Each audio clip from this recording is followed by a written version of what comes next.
بسم الله الرحمن الرحيم إن الذين يخشون ربهم بالغيب لهم مغفرة وأجر كبير ألم تعلم أن الله له ملك السماوات والأرض وما لكم من دون الله ولي ولا نصير يا أيها الذين آمنوا لا تحرموا طيبات ما أحل الله لكم ولا تعتدوا إن الله يحب المعتدين ومن أحسن قولا ممن دعا إلى الله وعمل صالحا وقال إنني من المسلمين تؤمنون بالله ورسوله وتجاهدون في سبيل الله بأموالكم وأنفسكم ذلكم خير لكم إن كنتم تعلمون كنتم خير أمة أخرجت للناس تأمرون بالمعروف وتنهون عن المنكر وتؤمنون بالله সমস্ত প্রশ্নই মহান তাবারক যার অশেষ মেহেরবানিতে আমরা আজকে পবিত্র জুমার দিনে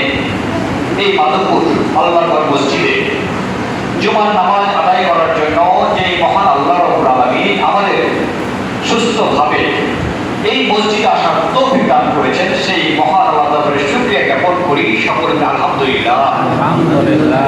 অতঃপর দুরূদ সালাম বর্ষিত আমাদের নবী হযরত মুহাম্মদ মুস্তাফা সাল্লাল্লাহু আলাইহি ওয়াসাল্লামের প্রতি সকলে বলি সাল্লাল্লাহু আলাইহি ওয়াসাল্লাম। সম্মানিত উপস্থিত হাজিরিন, আমি আপনাদের এলাকার সন্তান, আমি আব্দুল রহিম মাস্টারের ভাগ্যে যাবই, আমি ডাক্তার অমিয়ান আপনাদের সামনে দাঁড়িয়েছি। আমি কোনো আলেম নই, কোনো হাফিজ নই, কোনো মাওলানা নই, সাধারণ শিক্ষা অল্প কিছু শিক্ষা দীক্ষা করেছি। আমি আপনাদের সামনে বর্তমান সমসাময়িক বিষয় দাম্ভিকতা এবং আসলে আদর্শে আদর্শ আদর্শ এই সম্পর্কে কিছু কথা বলার চেষ্টা করবো। মহান আল্লাহ যেন আমাকে সঠিকভাবে কথাগুলো বলার তৌফিক দান করেন এবং আমি ভুল করে থাকি আপনার ক্ষমার সুদৃষ্টিতে দেখবেন। সম্মানিত উপস্থিত হাজিরিন, এমন সময় দাঁড়িয়ে আমরা আজকে এখানে কথা বলছি, আমরা জুমা নামাজ পড়তে এসেছি। জানেন সারা বিশ্বের মুসলমানরা বড় অসহায়, বিশেষ করে কয়েকদিন যাবৎ এই ইন্ডিয়া হিন্দুত্ববাদীরা কিভাবে মুসলমানদের উপর নির্বিচার অত্যাচার করছে। আল্লাহর মসজিদে তারা পুড়িয়ে ফেলে দিচ্ছে, ভেঙে ফেলে দিচ্ছে। মুসলমানদের উপর যেখানে মুসলমান পাচ্ছে তাদের উপর অমানবিক নির্যাতন করছে, প্রকাশ্যে দিবালোকে মুসলমানদেরকে হত্যা করছে, পরেশদার মহিলাদেরকে বিপস্ত করছে। অথচ সারা পৃথিবীর আজ কেউ তাদের বিরুদ্ধে কোনো কথা বলছে না। যেখানে সারা পৃথিবীতে 809 কোটি মানুষ, তার মধ্যে 200 কোটি হচ্ছে মুসলমান। সারা পৃথিবীতে 200 কোটি মুসলমান। আপনারা জানেন যে ফিলিস্তিনে কিভাবে প্রতিদিন কিভাবে মানুষকে গণহত্যা চালিয়ে যাচ্ছে বর্বর ইসরায়েল বিমান। প্রতিদিন আন্তর্জাতিক যুদ্ধের নীতি রয়েছে, তারপরেও কোন নিয়ম তারা জাতিসংঘের কোনো তোয়াক্কা না করে প্রতিদিন কিভাবে মুসলমানদের নির্বিচার হত্যা করে যাচ্ছে। যেখানে মসজিদ বলেন, যেখানে হাসপাতালগুলো, যেখানে হতাহত মানুষদের সেবা করা হয়, সেগুলোকে তারা ঘুরিয়ে দিচ্ছে, কেউ কিছু বলছে না। সারা পৃথিবীর যারা মানবতাবাদী, আমেরিকা বলেন, রাশিয়া বলেন, সেই সমস্ত ইহুদিদের এই সমর্থন করে প্রতিনিয়ত তারা মুসলমানকে মেরে ফেলছে। সারা পৃথিবীতে ইহুদি মাত্র 1.5 কোটি ইহুদি, যেখানে ইসরায়েলে বসবাস করে প্রায় 53 থেকে 60 লাখ ইহুদি। অথচ তারা কিভাবে এইভাবে মুসলমানকে তারা মেরে ফেলছে, ছোট ছোট বাচ্চাকে কিভাবে প্রতিদিন লাশের সারি বড় কবর দিয়ে সবাইকে মাটিতে পুঁতে ফেলা হচ্ছে, কিন্তু পৃথিবীর পুরো কেউ এর বিপক্ষে কথা বলছে না। আমাদের মুসলমান নামধারী সব ধর্মধারী মুসলমান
ওই ছোট ছোট বাচ্চারা আকাশের দিকে তাকিয়ে বলছে, আল্লাহ তোমাকে সাক্ষী রেখে বলছি আমাদের পক্ষে কেউ দাঁড়াচ্ছে না, সেই দিন কিয়ামতের দিন তাদের পক্ষে আমরা দাঁড়াবো যারা আমাদের মুসলমানদের পক্ষে দাঁড়ায়নি। আমরা প্রতিনিয়ত নামাজ পড়ি, পরে গাড়িতে বলছি, হজ করি, জাকাত দিচ্ছি, কিন্তু না, এই যদি মুসলমানের পক্ষে যদি আপনি না দাঁড়ান, তাদের পক্ষে যুদ্ধের ঘোষণা না করেন, তার জন্য আপনাকে কিয়ামতের কাল দাঁড় করানো হবে। আজকে আমরা বিভিন্ন মানব রচিত মতবাদ সাথে ছুটে যাচ্ছি, বিভিন্ন অমুক আমার হলো, অমুক আমার হলো। আল্লাহ বলছেন, আল্লাহ তাআলা আন্নাল্লাহা লাহু মুলকুস সামাওয়াতি ওয়াল আরদ ওয়া মা লাকুম মিন দুনিল্লাহি ওয়ালিয়্যুন নাসীর।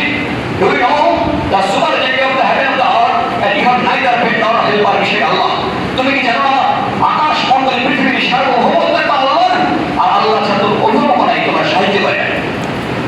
অথচ আমরা আজ বিভিন্ন নেতার কাছে কথা বলছি, বিভিন্ন জন অভিভাবক বলছি, আমরা আমেরিকার দিকে তাকিয়ে আছি, অমুক রাষ্ট্রের দিকে তাকিয়ে আছি, বিশ্ব সংবিধান রাষ্ট্রের দিকে তাকিয়ে আছি, কিন্তু আল্লাহ বলছে না, তোমার অভিভাবক হচ্ছে আল্লাহ। আজকে বর্তমান বিশ্বে যারা ক্ষমতাবাদী, যারা অপশক্তির শাসক, যারা দাম্ভিকতা, তারা কিন্তু ইতিহাস বলছে তারা কিন্তু টিকে থাকতে পারে না। আজও কারো আমরা দেখবো ইসরায়েল ধ্বংস হয়ে যাবে, নিশ্চিত হয়ে যাবে, সেটা আল্লাহর নির্দেশ অবশ্য হবে, কিন্তু আমাদের ধৈর্য ধারণ করতে হবে। আল্লাহ হয়তো পরীক্ষা করছে যে এত কোটি মুসলমান, 200 কোটি মুসলমান, মাত্র 1 লক্ষ ইহুদির বিরুদ্ধে তোমরা সোচ্চার হতে পারো না কেন? তোমরা খন্দ পরিচিত, বন্ধ পরিচিত দেখা নাই অল্প সংখ্যক মুসলমানদের কিভাবে বিশ্ব জয় করেছিল, এখন কেন করতে পারছো না, কেন করছো না? দেখি তোমাদের কতটুকু ধৈর্য রয়েছে, হয়তো আমাদের ধৈর্যের পরীক্ষা নিচ্ছে আল্লাহ। আজকের বিগত যারাই ক্ষমতা দেখিয়েছেন, যারা দাম্ভিকতা দেখিয়েছেন, আজকের ক্ষমতা দাম্ভিকতা কারো টিকে থাকে নাই, কারো টিকে থাকে নাই। যারা এই সমাজ ব্যবস্থাপনায় যারা অহংকার করেছে তাদের পতন হয়েছে। আজকে আমরা দেখতে পাই আল্লাহ বলছেন, ইয়া আইয়ুহাল্লাযীনা আমানু লা তুহাররিমু তাইয়্যিবাতি মা হালাল্লাহু লাকুম ওয়া লা তা'তাদু ইন্নাহু ইউহিব্বুল মুহতাদিন। ও leave, make not unlawful a good thing which Allah has made lawful for you, and exceed not the limit. Surely Allah does not those who exceed the limit.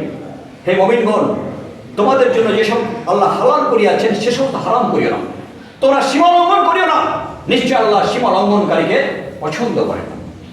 আজকে আমরা বিগত আমরা দেখেছি যারা অহংকার করেছেন, যারা বলেছে আমাকে ক্ষমতা থেকে নামাতে পারবে না, আমার এই করতে পারবে না, কিন্তু তারা কি টিকে থেকেছে? পৃথিবীর ইতিহাস কেউ টিকে থাকতে পারেনি। আপনার নাম শুনেছিলেন এক টাইটানিক জাহাজ, 1912 সালে এক টাইটানিক জাহাজ নির্মাণ করেছিল। তারা বলেছিল পৃথিবীর এমন কোনো শক্তি নেই যে টাইটানিক জাহাজকে ডুবাতে পারে। এই সেই জাহাজের মধ্যে ছিল ফুটবল খেলার মাঠ, ছিল বিশাল বাজার, সুইমিং পুল, 5 স্টার হোটেল, বিশাল বড় জাহাজ। যে নির্মাণ করেছেন তিনি বলেছেন এটা 16 পুরুত্বে করা হয়েছে, যদি একটা পুরুত্ব নষ্ট হয়ে যায় আর এক পুরুত্বতে কোনো সমস্যা হবে। এবার 16 পুরুত্বে তৈরি করেছিল এবং ঘোষণা করেছিল পৃথিবীর কোনো শক্তি এই জাহাজকে ডুবাতে পারবে না। এই তার দাম্ভিকতা যারা তৈরি করেছিলেন, সেই ক্যাপ্টেন ক্লিকের দাম্ভিকতা আল্লাহ তাআলার পছন্দ হয়নি। 1912 সালে 14 এপ্রিল আটলান্টিক মহাসাগরে 6000 যাত্রী নিয়ে সেই জাহাজ যখন শুরু হয়েছিল, যাত্রা শুরু করেছিল, আটলান্টিক মহাসাগরে যেতে যেতে হঠাৎ করে একটি তুষার খণ্ড, বরফের খণ্ড, আইস প্যাক, সামান্য বরফের একটা খণ্ডে সেই জাহাজ চুরমার হয়ে গিয়েছিল। পৃথিবী ইতিহাসে বিশ্ব নিয়ন্ত্রণ তরজনী হিল নেই কিভাবে গগন স্পর্শ হর্ণমালা নিরাশার প্রচন্ড কালে চুরমার হয়ে গিয়েছিল। কিয়ামত পর্যন্ত সেই টাইটানিক দৃষ্টান্ত রেখে গিয়েছিল। সামান্য একটা বরফের খণ্ডে সেই জাহাজ ডুবে সব নিঃশেষ হয়ে গিয়েছিল। পৃথিবীর সাক্ষী, যার কারণে আমরা অনেক দাম্ভিকতা করি, অনেক দাম্ভিকতা করি, আমার কেউ কিছু করতে পারবে না, কিন্তু তাকে হয়েছে। পৃথিবীর ইতিহাসে এমন কেউ দাম্ভিকতা দেখে চ্যালেঞ্জ করে, আল্লাহর সাথে চ্যালেঞ্জ করে কেউ টিকে থাকতে পেরেছে? কতদিন আপনি বাঁচবেন, কতদিন আপনার হায়াত? যদি হায়াত কিনা যেত, যারা বিশ্বের যারা বড় বড় ধনী তারা হায়াতকে কিনে নিত, কিন্তু কেউ কি কিনতে সক্ষম হয়েছে? পৃথিবীর নাম করা সমস্ত যারা বিশ্ব বরেণ্য যতই খ্যাতিমান হোক না কেন, বৃত্তশালী হোক না কেন, তারাকে মরতেই হবে, তাদেরকে মরতেই হবে। What is life? জীবন কি? Life is a short time. জীবনের একটা সংক্ষিপ্ত সময়, বরড ফ্রম ডেথ, মৃত্যুর কাছ থেকে ধারে নেওয়া কিছুটা সময়। আমরা মৃত্যুর পর অগণিত হাজার হাজার কোটি বছর থাকবো, আর এই জীবন, আমাদের জীবিকা, আমাদের জীবন একটা সীমাবদ্ধ।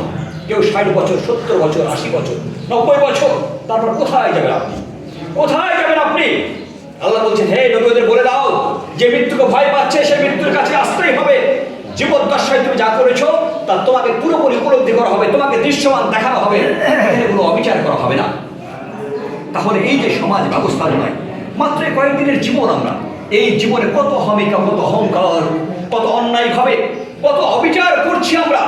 অন্যায়ভাবে অনেক লক্ষ লক্ষ কোটি টাকার প্রাসাদ সম্পদ বানাচ্ছি, কিন্তু কিছু কাজে আসবে? অন্যায় পথে যে সম্পদ বানিয়েছেন আপনি, বিশাল অট্টালিকা বানিয়েছেন, কিন্তু আপনি সেই বাসায় থাকতে পারছেন না, ঘুমাতে পারছেন না, খেতে পারছেন না, তাতে কি লাভ? কি লাভ আপনার এত সম্পদ তৈরি করে? আমরা দেখতে পাচ্ছি বাংলার জমিনে অনেক নামি দামি মন্ত্রী থেকে শুরু করে অনেক রাজনীতিবিদ যারা লক্ষ কোটি কোটি টাকার সম্পদ অর্জন করেছে অবৈধভাবে। কেউ বিদেশে গিয়ে অনেক বাড়ি গাড়ি করেছেন, কিন্তু কোথায় আপনার সুখ, কোথায় আপনার শান্তি? যে আপনি 15 দিন আগে আরামায় এসে থাকলেন, 15 দিন পর আপনাকে পাওয়া গেল সেই বাসতলায় কলার পাতায় শুয়ে আছেন, আপনাকে হাতে ডান্ডা বেড়ে দিয়ে উঠানো হচ্ছে আপনাকে। কিছুদিন আগে আপনার দাম্ভিকতা, কত দাম্ভিকতা ছিল, কোটি কোটি টাকা বিলাসবহুল জীবন যাপন করেছেন, কিন্তু কোথায় কোথায় আপনি? এই কারণে সংক্ষিপ্ত জীবনে আমাদের অল্প এই জীবনের এই জীবদ্দশায় যদি আমরা মরতেই হবে, আমাদের মরতেই হবে, যেহেতু মরতেই হবে এবং পরকালীন জীবনকে আমরা বিশ্বাস করি, আমরা অনেকেই হয়তো আল্লাহকে আমরা দেখতে পাচ্ছি। আল্লাহ বলছেন, ইন্নাল্লাযিনা ইয়াখশাউনা রাব্বাহুম বিল গায়বি লাহুম মাগফিরাতুন কাবীর, surely those who fear the unseen for themselves give them for great God. নিশ্চয়ই যারা নাকি না দেখে তাদের রবকে ভয় করে, আল্লাহ বলে নিশ্চয়ই যারা না দেখে তাদের রবকে ভয় করে তাদের জন্য রয়েছে ক্ষমা মহাপুরস্কার। অদৃশ্য আল্লাহকে আপনারা ভয় করেছেন না? কই যখন করোনা হয়ে গেল, করোনার সময় কই কেউ করোনাকে দেখেছিলেন চোখে?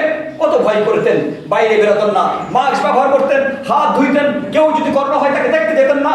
আমরা দেখেছি বাংলার জমিনে করোনা হয়ে মারা গেছে সন্তান, তার মা দাফন করেনি, স্ত্রী মরে গেছে করোনায়, স্বামী তাকে স্পর্শ করেনি। কেন কেন করেননি? ওই ভয়, করোনায় আপনাকে আক্রান্ত হয়ে যাবে, আপনি মরে যাবেন। করোনা কেউ দেখেছিলেন? দেখেননি। সে সময় দেখেছি আমরা 19, 20, 21 সালের মতো করোনার সময় অনেক মানুষ অনেক নামাজি হয়ে গিয়েছিল, যে অন্যায় অবিচার করতো, অনেকটা ভালো কথা চলে আসছিল। আল্লাহর ভয়, আমরা পবিত্র রমজান মাস চলে গেল, রোজার সময় শিক্ষা নিলাম যে ততক্ষণ রোজা হচ্ছে সে আমাদের তাকওয়া অর্জনের মাস, খোদাভীতি মাস, তাকওয়া অর্জন, আল্লাহর ভয়। আর আল্লাহর ভয় যদি আমাদের অন্তঃকরণে যতক্ষণ পর্যন্ত না হবে, যতক্ষণ পর্যন্ত হৃদয় আল্লাহর ভয় না হবে, ততক্ষণ পর্যন্ত আপনারা অন্যায় কাজ সাধিত হবে। যদি মনে করেন আপনি আল্লাহ অজমি, আল্লাহ আমাকে দেখছে, আমি কি করছি, আমি কি বলছি, আমি অন্যায় করছি, সমস্ত রেকর্ড হচ্ছে, আল্লাহ এই চিন্তা চেতনা যদি আপনার অন্তরে ধাবিত হয়, আল্লাহ আমাকে দেখছেন, সমস্ত দেখছেন, তাহলে আপনার অন্যায় কাজ সাধিত হবে না। আর যদি সেটা হয়, তাহলে আপনি আপনার অন্যায় কাজ হবেই, অন্যায় কাজ করতেই থাকবেন, অন্যায় করতেই থাকবেন। যার কারণে প্রথমেই হচ্ছে আল্লাহ বলছেন যে এই তোমরা তাকওয়া অর্জন করো, এই রমজান মাসে তোমরা তাকওয়া অর্জন করো, এবং তাকওয়া যদি অর্জন করতে পারো তাহলে তুমি একজন খাঁটি মুমিন হবে, নচেত নয়। আজকে বর্তমান সমাজে আমরা দেখতে পাচ্ছি অনেক অন্যায় অবিচার, প্রতিনিয়ত আমরা জালসা শুনছি, বিভিন্ন খুতবা শুনছি, অনেক ইসলামী আলোচনা চলছি, আমাদের পরিবর্তন কেন হচ্ছে না? ওই পরিবর্তন হচ্ছে না, পরিবর্তন কেন হচ্ছে না? ততক্ষণ পর্যন্ত পরিবর্তন হবে না যতক্ষণ পর্যন্ত আপনি আপনার অন্তঃকরণ হৃদয়ে আল্লাহর ভয় জাগ্রত হবে। যখন আপনি নিজেদের উপলব্ধি করবেন যে এটা আমি অন্যায় করছি, আমি এটা অন্যায়ভাবে কাউকে গালি করছি, কাউকে অন্যায়ভাবে টাকা মেরে খাচ্ছি, আমি কারো অন্যায়ভাবে সুদ খাচ্ছি, ঘুষ খাচ্ছি, কারো আমি আল ঠেলে দিচ্ছি, কারো জমির পানি আমি অন্যায়ভাবে নিয়ে নিচ্ছি, এই যখন এই চিন্তা চেতনা আপনি আগে নিজে ঠিক হন, সমাজ ব্যবস্থাপনা তখন ঠিক হবে। আগে নিজে ঠিক হন, আপনি নিজে আগে ঠিক হন, আপনি সেলফ ক্রিটিসিজম, আত্মসমালোচনা করেন যে আমার দ্বারা মানুষ কেউ অন্যায় আহত হচ্ছে কিনা, ব্যথা পাচ্ছে কিনা, এই চিন্তা চেতনা যদি আপনি করতে পারেন এবং সেগুলো শুয়ে শুয়ে যদি বলেন আমার এই অন্যায় কাজ হয়েছে, আল্লাহ আমি কখন মরে যাব, তাহলে আমি অন্যায় কাজটা করবো না। আজকে সমাজ ব্যবস্থাপনায় ভাই ভাই কোনো সম্পর্ক নেই, বাবা ছেলের সম্পর্ক নেই, কি অবিশ্বাস্য। আমরা মুসলমান দাবি করি, আমরা জান্নাত চাই, হয় কিভাবে জান্নাত পাবেন আপনি? শুধু নামাজ পড়লেই হবে? অসম্ভব। আপনি যদি পিতামাতার যদি শ্রদ্ধা, পিতামাতা মর্যাদা যদি না আপনি করতে পারেন, আপনার যদি কোনো কষ্টে, আপনার কোনো কথায় যদি আপনার পিতামা শব্দ করে, আপনার সমস্ত ইমান, সমস্ত আমল সব বরবাদ হয়ে যাবে। অথচ সমাজ ব্যবস্থায় প্রতিদিন দেখতে পাচ্ছি আমরা বাবাকে ভাত দেন না, বৃদ্ধ মাতাকে খাবার দেন না, বৃদ্ধ পিতাকে আলাদা করে রাখছেন, নতুন বিয়ে করে বউ নিয়ে সংসার নিয়ে আসছে। চিন্তা করে দেখুন তো, আপনি যখন আপনার বাচ্চা যখন কষ্ট পাচ্ছে, আপনার মন বাচ্চার জন্য অন্তরটা ফেলে আপনার বাবাও যখন আপনাকে সদ্য যখন জন্মভূমিষ্ঠ হয়েছিল, ছোট থেকে এইভাবে মানুষ করেছে। অথচ কি দুর্ভাগা, কি দুর্ভাগা আমরা সন্তান, আমরা পিতা মাতার প্রতি সে শ্রদ্ধা করছি না। যখন বাবা মা মৃত্যু হয়ে যাচ্ছে, আমরা 3 ভাই 4 ভাই অমুক ভাই আমরা ভাগ করে নিচ্ছি। কিছু একটা পরিবারের ঘটনা আমার একটা রেকর্ড করতে আত্মীয়, আমি আশ্চর্য হয়ে যাই। তার 3 সন্তান, মা বেঁচে আছে, বৃদ্ধ মাতা, তাকে 3 ভাই ভাগ করে নিয়েছে, 10 দিন করে খাওয়াবে। একটা বৃদ্ধ মহিলা কতটুকু খাবে? অত 10 দিন যখন একজন 10 দিন, আরেকজন 10 দিন, আরেকজন 10 দিন, এমন হয়ে গেছে। দুপুর গড়িয়ে গেছে, অন্য এক ছেলে খাবার দিতে আসবে, আড়াইটা 3টা বেজে গেছে, কিন্তু উনি খাবার দেন না। কেন দেন না? বলছে আমার তো এই সময় দেওয়ার কথা নয়, আমার মুখ দিবে। কত নিষ্ঠুর, কত নির্মমতা! তিনি খাবার দেন। ওই বৃদ্ধ মহিলা যখন তার নাতি পোতাপতি খায়, চোখে তাকিয়ে থাকে, চোখটা অসুরে পানি ধরে, কিন্তু তবুও তাকে খাবার দেন না। কি হবে আপনার? শুধু সাবধান হয়ে যান, শুধু পরলৌকিক জীবনে জাহান্নাম নয়, ইহকালীন জীবন আপনার জন্য পানিশমেন্ট রেডি হয়ে আছে। দেখবেন, পর্যবেক্ষণ করে দেখবেন, যারা এরকম করবে তার হয় আল্লাহর পক্ষ থেকে তার শারীরিক বড় অসুখ, তার হয়তো অল্প ডায়াবেটিস হয়ে গেছে, আপনার দুই থেকে কোন সন্তান বিকলাঙ্গ হয়ে গেছে, স্বামী স্ত্রী কোনো সম্পর্ক নেই, আপনার স্ত্রী কঠিন রোগে ভুগতেছে, কোনো না কোনো ভাবে আল্লাহ দেখবেন ইহলৌকিক জীবনে তার প্রতিফল আপনি চোখ বন্ধ করে ভেবে দেখবেন, অবশ্যই আপনার এই জীবনে পরিগণিত হবে। যার কারণে আমি বলতে আসেন বাবাজিরা, আসেন ইয়ং জেনারেশন, আজকে আমাদের পরিবর্তন হতে হবে। এই সমস্ত আলোচনা শুনি, কত আলোচনা শুনি আমরা, মোবাইল ইউটিউব অনেক আলোচনা শুনছি, বিখ্যাত আলেমের আলোচনা শুনছি, কিন্তু আমাদের পরিবর্তন হয় না। কেন করি? ততক্ষণ পর্যন্ত পরিবর্তন আনতেই হবে, তাহলে এই আলোচনা বৃথা।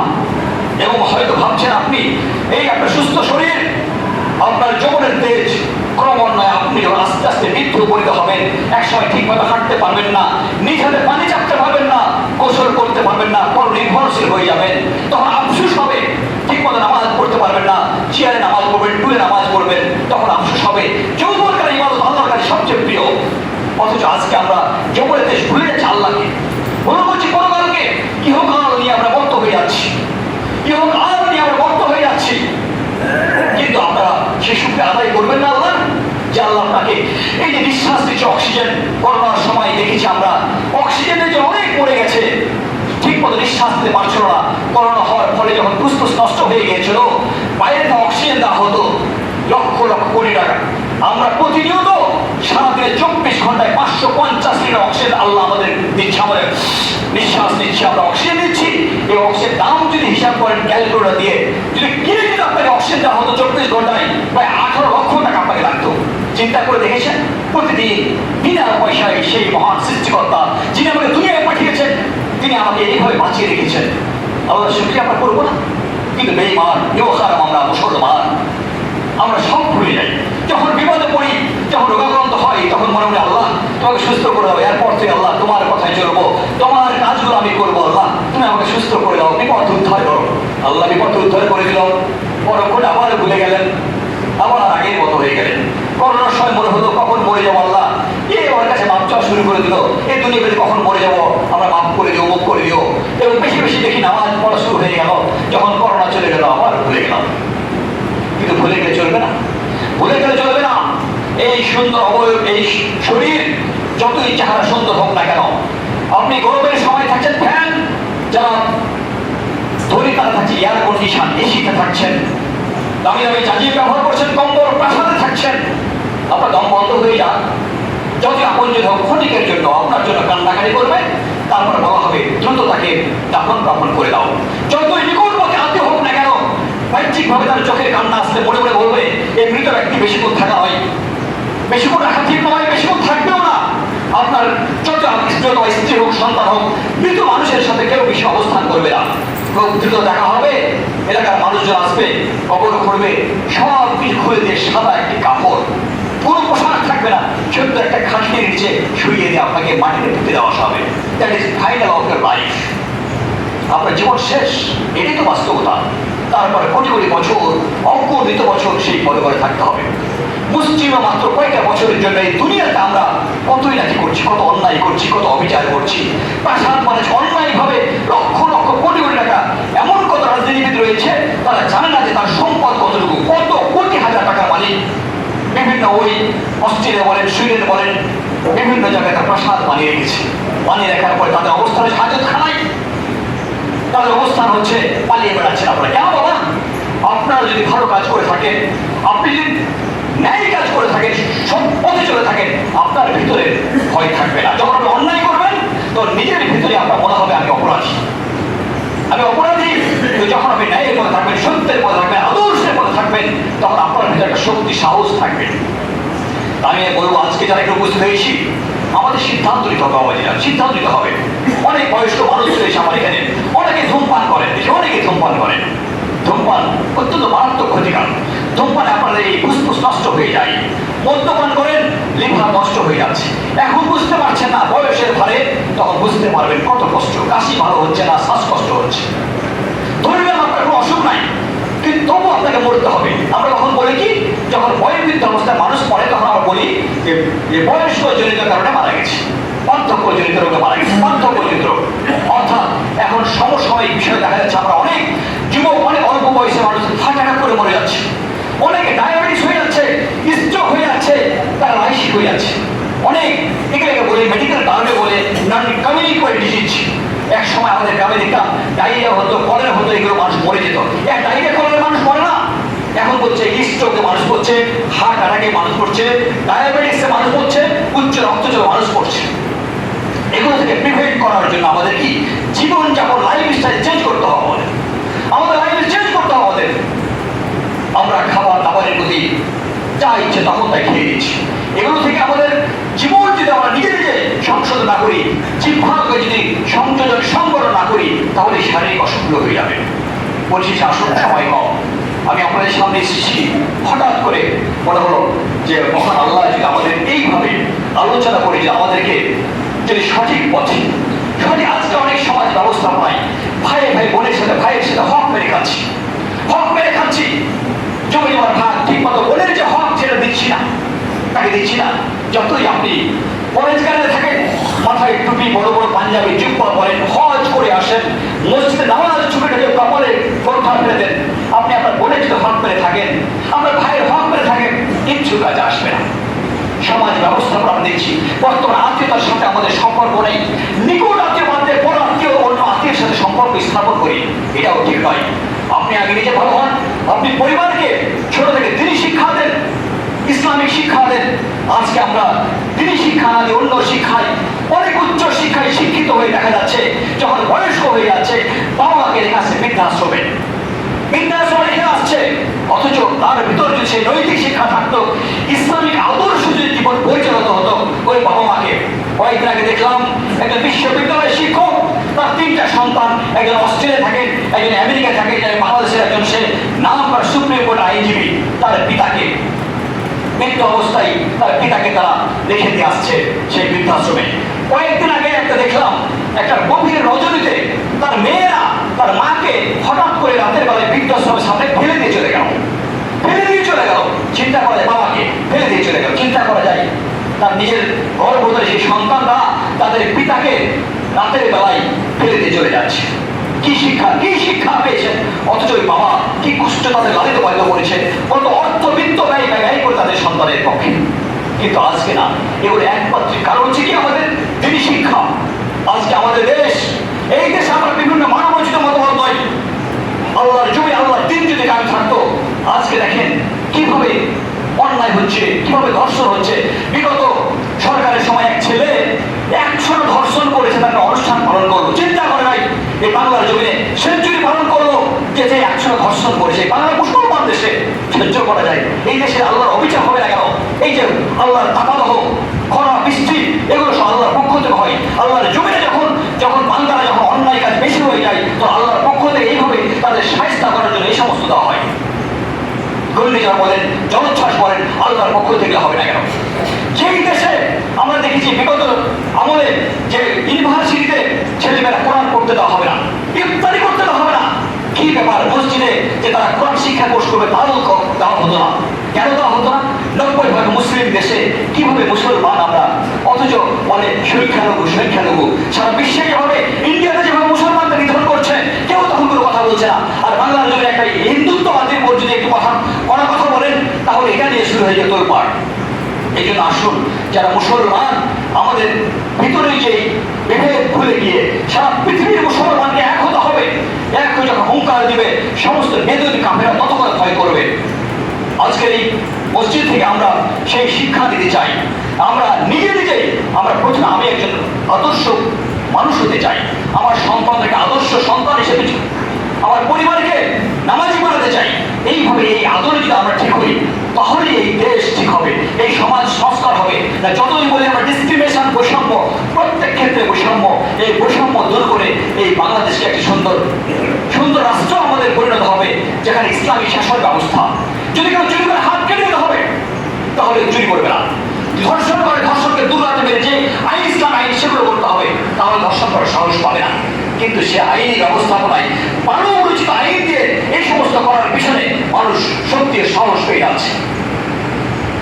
আমরা এই উত্তম সম্প্রদায় কুনতুম খায়রা উম্মাতিন উখরিজাত লিন-নাস তা'মুরুনা বিল মা'রুফ ওয়া তানহাউনা আনিল মুনকার ওয়া তু'মিনুনা বিল্লাহ। তোমরা উত্তম সম্প্রদায়, মানব জাতির আদর্শ, তোমরা সৎ কাজে আদেশ করো আর অন্যায় থেকে দূরে থাকো, আল্লাহকে তোমরা বিশ্বাস করো। ইউমিনুনা আল্লাহ তু'মিনু বিল্লাহি ওয়া রাসূলিহি ওয়া তুজাহিদুনা ফি সাবিলিল্লাহি বিআমওয়ালিকুম ওয়া আনফুসিকুম যালিকুম খায়রুল লাকুম কুনতুম তা'লামুন। You mean Allah and His Messenger sallallahu alaihi wasallam and fight for your life and property, and it is better for you to understand. আজকে এই সমাজ ব্যবস্থাপনায় আমরা এক এক করে অন্যায় থেকে আমরা ভালো পথে ফিরে আসি এবং প্রত্যেকেই আমরা এই মসজিদে কত সুন্দর একটি পরিবেশ, এই মসজিদ থেকে আমরা আমাদের শিক্ষা নিতে হবে, আমাদের শিক্ষা নিতে হবে। আমরা অন্যায় কাজ করবো না, অন্যায়কে প্রশ্রয় দেবো না, নিজে ভালো হবো।